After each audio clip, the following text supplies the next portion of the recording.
Hey, it's Coach with Tactical Hyve. I'm out here on the range today, and today we're going to go over body positions for the rifle. This will eventually be a three-part series, and the first one is going to be the prone body position. Right after this. Bam, bam, bam, bam, bam, bam, bam, bam.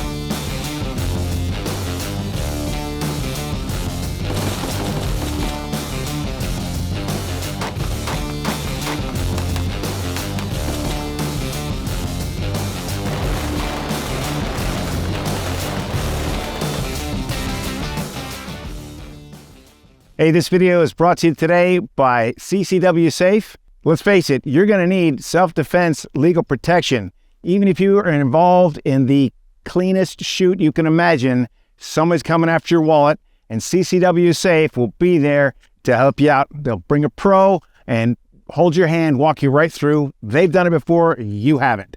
Check them out in the description below, and it might be the best decision you make today. Okay, so we're getting down in our prone position. I'm going to put my gun out, just pointed at the target, okay? And then I'm going to kind of Superman out, trying to get my spine in line. We learned how to do this without the body armor on. If you've got body armor, plates and mags and everything else, you're going to have a real hard time getting to the deck. Now, in that scenario, you're probably not laying on a nice flat surface like this. You probably have an embankment or rubble or, whatever, let your mind go wild, okay? So just remember that there are alternates, okay? There's other ways of doing this. From right here, though, just flat range, learning how to use the gun. That's what we're going to teach right now, all right? Starting from the back, you don't look at your feet, but you want a nice wide stance and you want your heels down, okay? This gives you a nice, solid platform. You're connecting yourself with the earth. Make you nice and solid. If your ankles are up like this or toes, that's wobbly. We don't want wobbles. We want constant. So nice wide stance, heels down, hips down, straight spine, and then we'll address the gun. You walk around with your head up like this. Okay, so one of the biggest things you want to do is bring the sights up to your eyes. All right. One of the biggest problems that I see, common problem, is guys put the gun way down low on their shoulder, and then when they put their head down onto the stock, they're looking through the top of their eye pro or their eyebrow to try and see the sight. That's not good. That's not what we want. Okay? So we can bring this up, place it into our shoulder, and then what I do is I take this hand, take a grip. If you have a vertical foregrip, and I'm going to place the elbow straight down. Okay, get it right behind, right in line, trying to get it underneath the gun. Okay, what that's going to do for me is now the magazine is going to press in against my forearm. Now with a little bit of input with the heel of my hand here, now I'm locking that in. It stops it right there, and that's actually going to hold my support hand up, which is going to allow that bicep to relax just a little bit. Okay, not completely. Now, if you relax too much, you're going to be rolling over like this. So there is some tension involved here, but it's going to be this lat is pushing my support arm elbow into the mat, okay? And lats are strong. They last all day long, man. They're workhorses, right? So they can do that and be reliable and repeatable.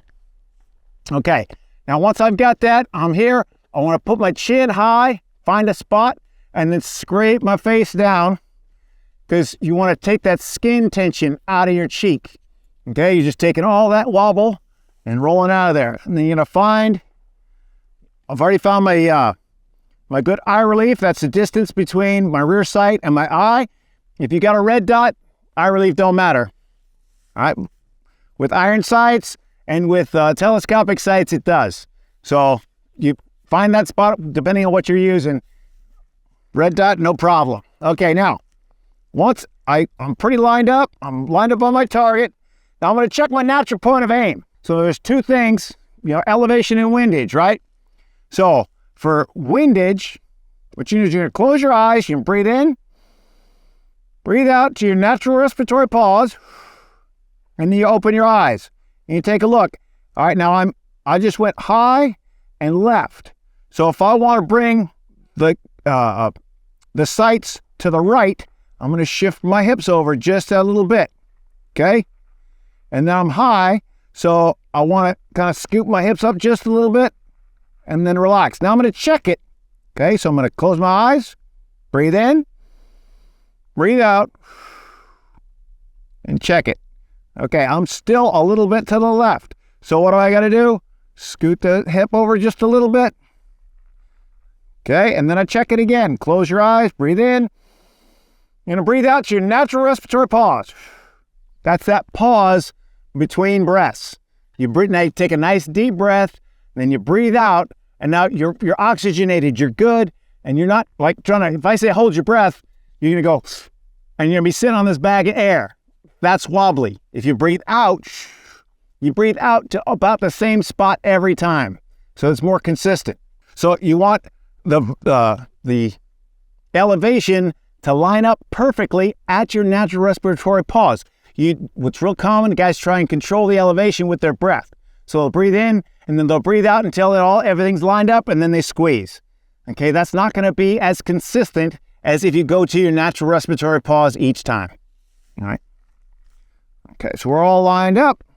Okay, now I'm not putting there's not a whole lot of tension in this hand.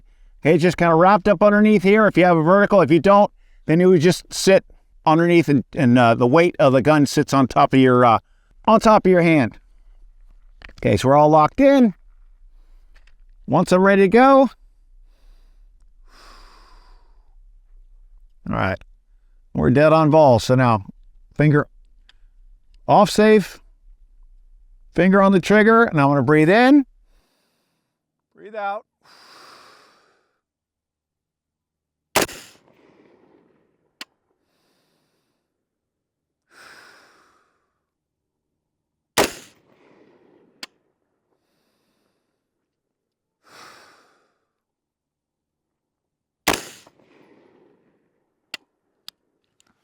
Okay, so if you notice, I breathe in, I breathe out to my natural respiratory pause. I pause for just like a second to let the sight settle. And then I add pressure to that trigger. Gun goes off. You go through the recoil cycle, initially hold that trigger down, and then reset it as you take the next breath. Okay? What that's going to do, and we do a 3-round spotter group, then we go check it, and then make adjustments to the sight. Okay? That's pretty much it for the prone body position, guys. Just make sure you're straight. You want to use the least amount of muscle that you possibly can for your body position. You want to support yourself with your bone structure, okay? And by resting on the gun, just laying down, you're not pushing down with your head, you're not holding your head up. Your head's just resting cheek on the stock. The natural point of aim is really hard for some people to kind of picture, okay? And it's difficult to picture how critical it really is, because what you're doing is you're lining up the natural way your body points so it's in line with the target. If you don't do that, if you're off a little bit, it'll be subconscious. You're not even going to notice, but you're going to be muscling. You're going to be using muscle to move those sights over, and that's going to cause some spread. Okay, so square it up, get behind there, get your natural point of aim, breathe in, breathe out, sight settle, add pressure. You can say that little mantra to yourself as you go, and you'll get good results. Or I've gotten good results over the last 15 years of teaching students how to shoot. Some other techniques that people can use that they're viable, okay? Now, if you're going to have the gun up here, that's how we teach it. Now, if you want to bring down here and put the magazine on the deck, you're going to get wider. You're still going to have your head up as much as you can, but this is going to be wobbly. So you're still going to get out here. You're just using the ground. You're not coming back here and call like prone supported. This hand still has to be here. Now, this can be really, really steady. If you're on a hard surface, it tends to bounce though. Okay, under recoil, it'll bounce and it'll kind of move. So be careful about that. Plus, it's really hard to traverse from here. You're real steady, but if you got a moving target and he's moving, you can only move a little bit either way. Whereas here, if I'm up here, I can track that guy a lot more, okay, which makes it more effective, all right? So it's not going to cause malfunctions. You can use it. We just don't teach that because it's better to teach a new shooter one way first and then carry on. Now, what we also do is if you got a vertical like this, you can take, do your ironic finger pistols and set your social finger right there and then just pinch with your thumb, your forefinger, and you can set this down, okay? That's gonna give you actually a little bit better support, because even if you're on a really solid surface, it's not gonna bounce very much because your flesh is what's touching the ground. Okay, so you can do the same thing from here. So I got a magazine and my fist, but again, I can't traverse very well on that either, okay? So that's an alternate that you can do. I mean, it's viable. We just don't teach that initially. So that's part one. We're gonna go on to kneeling and standing in future videos. If you like this content, like, subscribe, and leave me some comments. Tell me if it worked for you, okay?